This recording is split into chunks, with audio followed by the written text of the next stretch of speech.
Assalamualaikum warahmatullahi wabarakatuh. Resmi Prabowo Subianto mengusung cawapresnya Mas Gibran Raka Buming Raka. Jadi semuanya juga kena prank juga ini. Tapi yang menjadi persoalan, kenapa kemarin Mas Gibran nggak datang ya saat diumumkan ya? Apakah ini akan ada drama-drama selanjutnya begitu ya? Apakah ada, waduh, susah ditebak politik kita ya. Lalu gimana sih sebenarnya respon dari Mas Ganjar, Pak Ganjar itu ketika resmi bahwa Prabowo mengusung cawapres dari Gibran Raka Buming Raka, dan juga bagaimana respon masyarakat setelah mengetahui hal ini, teman-teman? Pasti akan sangat seru. Kita lihat sama-sama. Ini sedikit satu boleh kami persilakan. Ya. Apa pertanyaan? Semua warga negara punya hak ya untuk turut serta dalam sebuah kontestasi. Jadi selamat, mudah-mudahan kita akan bertanding fair, sehat, dan menyenangkan. Santai, responnya santai, respon santai Pak Ganjar. Ditunggu di gelanggang perang. Santai kan? Cukup.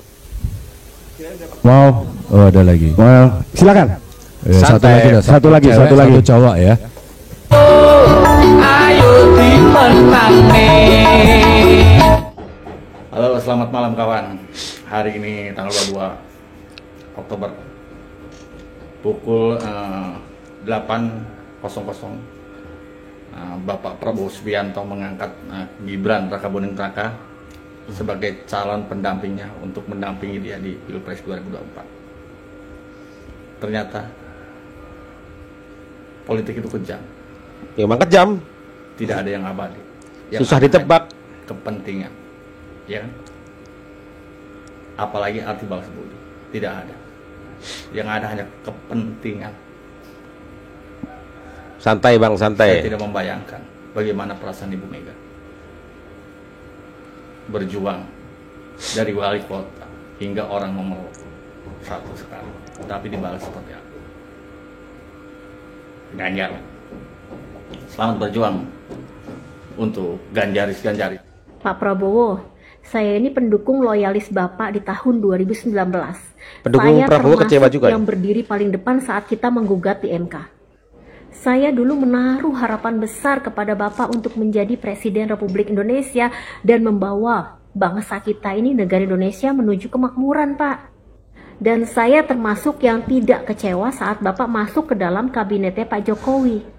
Tapi jujur li Pak, sekarang ini saya ngenes banget ngelihat Bapak. Pak Jenderal, Pak Prabowo, partai Bapak itu partai terbesar Pak, nomor 2 di Indonesia. 2019 masa Bapak, pemilih Bapak itu 50-50 Pak dengan Pak Jokowi.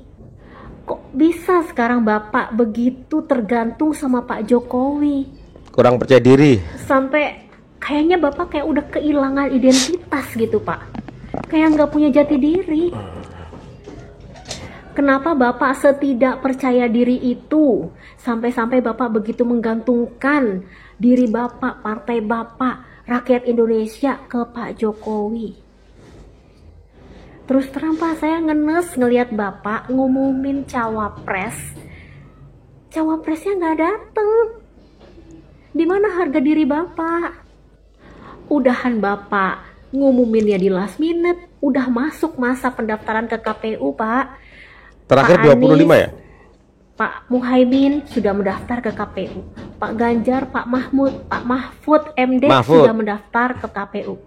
Lah Bapak baru mencalonkan, dan yang dicalonkannya nggak datang Pak. Mungkin sibuk Mas Gibran. Kemana harga diri Bapak? Sebegitunyakah Bapak menggantungkan diri terhadap Pak Jokowi? Sudah Bapak mengumumkannya dengan wajah yang tidak ceria. Berbeda jauh Pak dengan Pak Anies dan Pak Muhaimin yang mengumumkannya. Pak Muhaiminnya datang, disaksikan oleh para pendukungnya, menyanyikan lagu ya lalwaton, ya lalwaton, ya lalwaton. Kan enak Pak, meriah. Begitu juga dengan Bu Megawati saat mengumumkan pasangannya Ganjar. Ada Pak Mahfudnya datang, mereka berfoto, berangkulan. Kan belum Kelihatannya deklarasi. enak, Pak, asik gitu Pak. Lah Bapak, Santai, santai, santai. Pak Politik ini Prabowo, politik. Pak Prabowo. Santai, santai, politik. Saya orang yang Arief paling Puyono. tidak setuju Jokowi atau Gibran dianggap sebagai pengkhianat. Kenapa tuh? Karena dalam ilmu politik, terutama dalam bukunya Machiavelli, itu tidak ada etika dan moral dalam meraih kekuasaan. Artinya dalam politik itu tidak dikenal namanya sebuah pengkhianatan.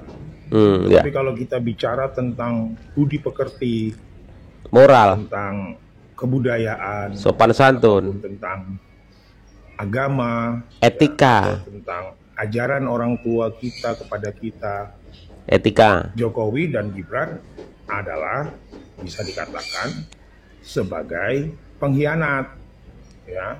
Jadi ini kan majunya Gibran sebagai cawapresnya Prabowo Ya, dalam konteks politik, bukan dalam konteks ilmu budi pekerti, atau bukan konteks dalam ilmu moral, atau dalam konteks ilmu agama, ya, atau bukan konteks dalam ilmu kebudayaan, atau bukan konteks dalam budaya-budaya luhung yang ada di Indonesia. Tetapi ini adalah politik kapitalis, politik kebebasan, demokratisasi, ya, jadi tidak dikenal kata-kata pengkhianatan. Ya. Tapi kalau dalam bidang tadi, bicara tentang ilmu budi pekerti, ilmu budaya, ilmu peninggalan leluhur-leluhur kita di Jawa atau di seluruh Indonesia, ya, Jokowi dan Gibran pantas kita sebut sebagai pengkhianat. Ya, Enggak sekali punya lagi, etika. Jokowi dan Gibran cocok disebut sebagai pengkhianat. Tetapi Gibran maju sebagai cawapres itu adalah tentang politik, tentang kebebasan dalam demokratisasi. Ya, jadi itulah saran dari saya, hentikan kata-kata pengkhianatan terhadap Jokowi dan Gibran. Ya, ya, kalau kaum yang belajar tentang budi pekerti boleh mengatakan Jokowi dan Gibran itu adalah pengkhianat. Ya. Gibran Raka Buming Raka sebagai calon wakil presiden. Nah, ini baru mantap ini. Kombinasi yang sempurna ini. Yang tua membimbing yang muda. Dan yang muda ini menjadi inspirasi bagi kaum milenial. Mantap. Pertama, saya ucapkan dulu selamat kepada Mas Gibran yang telah terpilih menjadi calon wakil presiden dari Koalisi Indonesia Maju. Selamat Mas Gibran, selamat. Selamat sekali lagi. Tapi pasti ada aja nih yang nyinyir nih. Politik dinasti lah, aji mumpung lah, bla bla bla bla dan sebagainya. Abaikan saja Mas Gibran, nggak usah digubris. Udah biasa itu mah omongan orang-orang yang sirik. Dalam hidup kita tidak bisa meyakinkan semua orang. Pasti ada aja yang pro dan yang kontra. Itulah kehidupan. Berjalan aja, tunjukkan saja kemampuan Mas Gibran. Ya. Dan yang terpenting, apa yang kita lakukan tidak melanggar undang-undang, tetap berjalan di koridor konstitusi. Nih buat anak-anak muda nih, kesempatan itu bukan hanya ditunggu, tapi diciptakan. Kalau hanya menunggu dan terus menunggu, kapan kita bergerak maju, ya kan? Nah, untuk Mas Gibran, dengerin nih. Kalau bukan sekarang, kapan lagi? Kalau bukan Mas Gibran, siapa lagi? Ya kan? Oke, semangat. Tetap semangat untuk menuju Indonesia yang lebih maju bersama Bapak Prabowo Subianto. Raka Buming Raka sebagai calon wakil presiden. Ya, nggak kaget sih Pak. Nggak kaget, dan tapi sayang aja sih sekelas Prabowo bisa ikut alur sekekanak-kekanak-kanakan begini modelnya. Ya sudahlah, kesian sih Pak, kesian ini Gibran dan Jokowi akan benar-benar terpuruk kalau setelah Bapak kalah nanti. Kenapa? Karena Gibran yang tadinya wali kota akhirnya malah tidak berkarir di politik lagi Pak, paling jadi kader aja. Dan Bapak ya sudah kembali seperti kemarin. Salam nyerocos, salam politisi medsos. Partai Amanat Nasional, Partai Demokrat. Akhirnya inilah yang kita nanti-nantikan ya, dimana di tengah dua kandidat sudah menentukan dan mendeklarasikan pasangannya, dan tentunya kini Bapak Prabowo pun sudah mendeklarasikan diri bahwasannya yang akan mendampingi Bapak Prabowo untuk menjadi cawapres atau calon presiden dia itu adalah Gibran yang merupakan wali kota dari kota Solo dan merupakan putra dari Bapak Presiden Joko Widodo. Tentunya ini banyak sekali pertentangan ya, apalagi dari kalangan-kalangan senior-senior yang di politik dari internal PDIP juga gitu kan, menolak keras bahwasanya Gibran ini masih belum layak untuk berkontestasi di 2024 khususnya dalam Pilpres ya, apalagi di tengah putusan MK yang kontroversi ya, seakan-akan memaksakan atau dipaksakan di mana tengah-tengah dinamika politiknya itu sedang memanas. Kemudian kita pahami bahwasanya persoalan dinamika politik yang akan terjadi di 2024 ini merupakan satu gebrakan yang memang sangat kejutan ya di tahun ini, karena banyak sekali kejadian-kejadian yang di luar prediksi ya, di luar nalar yang diskemakan dengan begitu mulus sekali tanpa ada pergejolakan yang memang kisruhnya itu sangat parah, tapi ya berjalan dengan mulus dan tentunya kita sudah bisa menilai dan menyaksikan. Kemudian saya ingin menekankan bahwasanya ya, kita sebagai masyarakat yang memang peduli terhadap perbaikan ya, siapapun nanti yang menjadi presiden dan wakil presiden, tentunya kita bisa memilih dengan baik dan benar, dimana nanti pada saat proses pemilu kita datang ke tempat pemungutan suara untuk menentukan hak pilihan kita. Jangan sampai kita tidak menentukan hak pilihan kita, karena ditakutkan ya nanti kalau misalnya kita tidak menggunakan hak pilihan kita ini, suara kita ini digunakan atau diperjualbelikan ya oleh orang-orang yang tidak bertanggung jawab. Guys, udah resmi nih, Prabowo udah ngumumin kalau Gibran bakal jadi cawapresnya dia. Keren. Gibran udah ngelewatin nama-nama besar kayak Erick Thohir, AHY, Yusril Iza Mahendra, semua dilewatin. Akhirnya Prabowo milih Gibran dan ya koalisinya lah milih Gibran.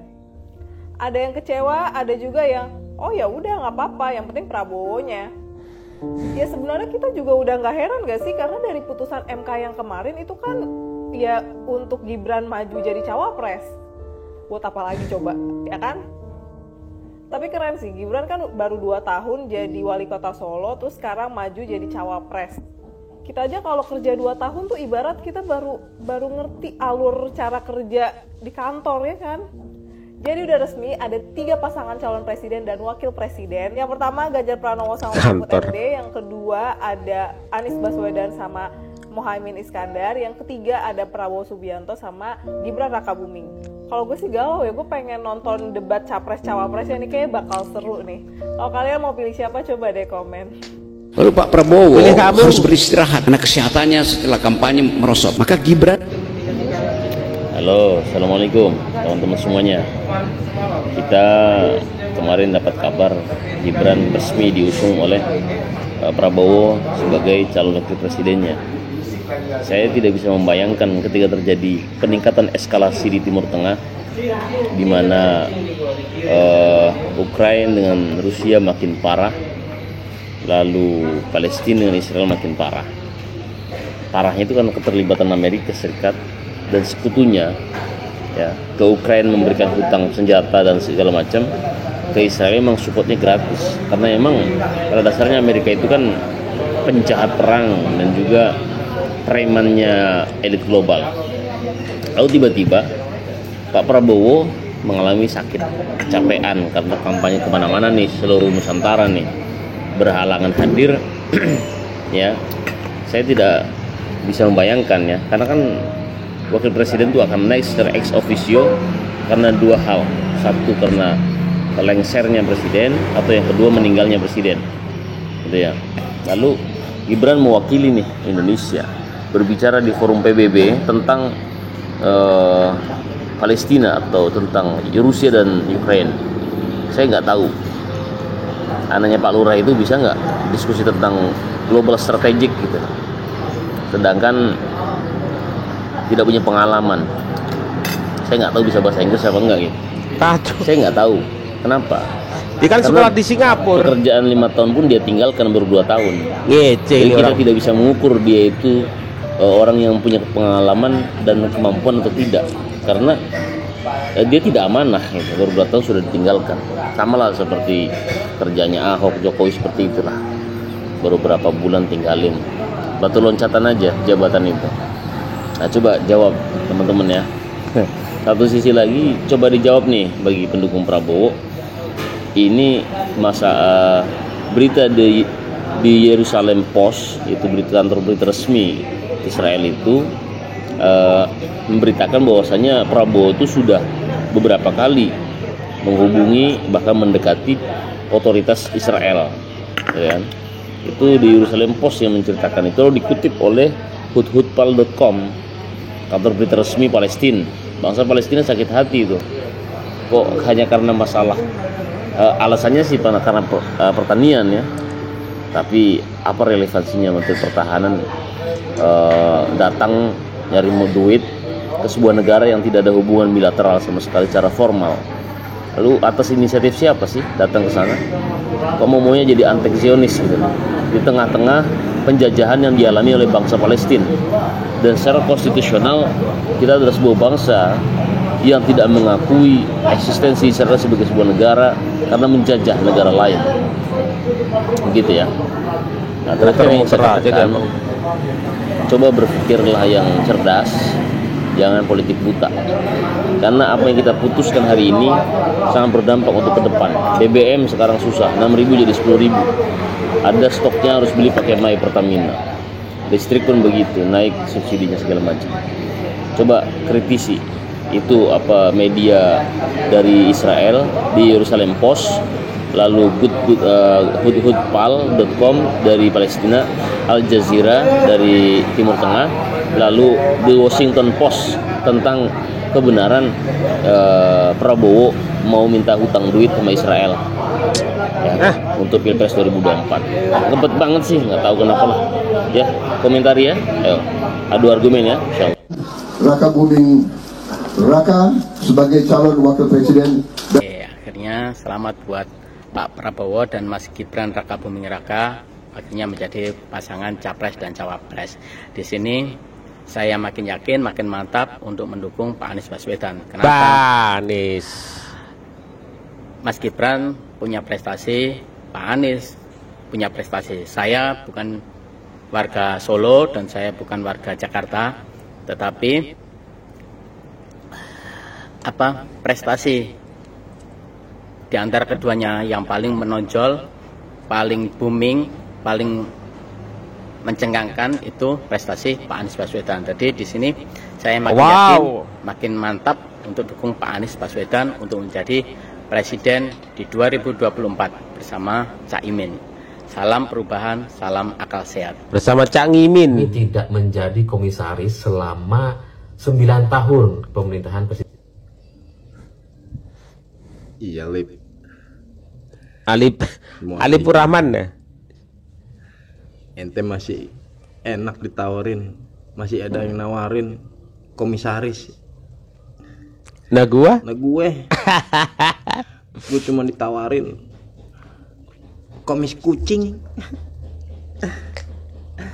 Tapi di sini hikmah yang bisa gue ambil, pelajaran yang bisa gue petik. Apaan tuh? Gue tahu apa yang namanya tuh loyalitas tuh apa, yang namanya kesetiaan tuh apa. Berisik sih. Gue dari 2009 zamannya Mega Pro. Motor ya, Mega Pro ya. 14 sampai 2019 dan sekarang gue masih pilih Pak Prabowo.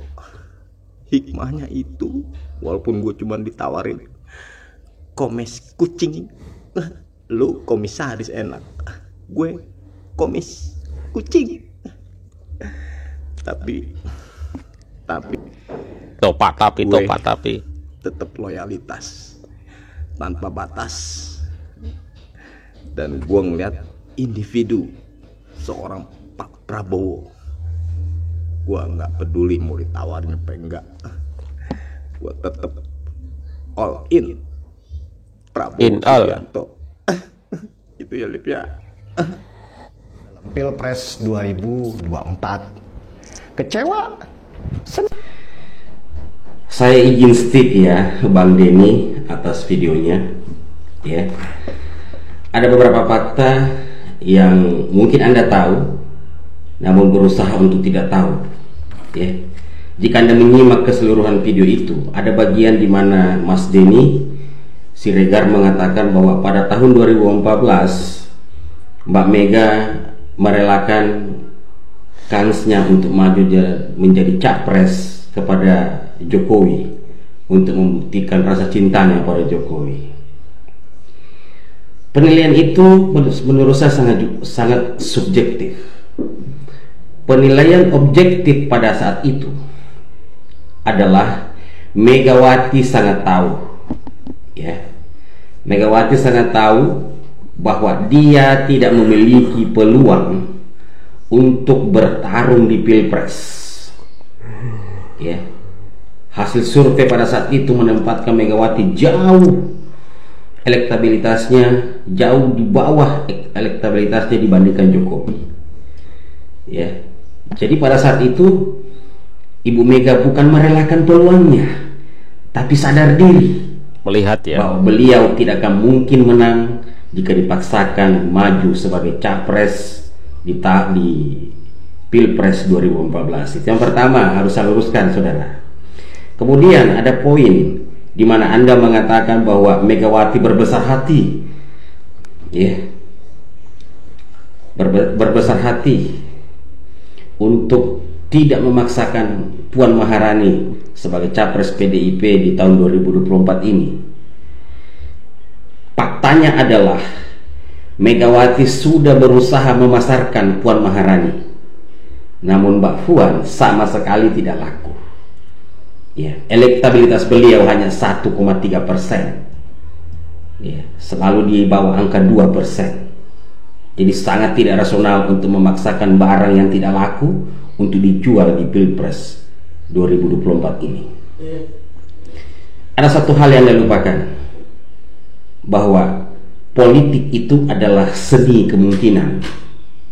Ya, PDIP wabil khusus Ibu Megawati sangat tahu bahwa memaksakan sesuatu yang tidak layak jual itu adalah sesuatu yang blunder atau bunuh diri dalam politik.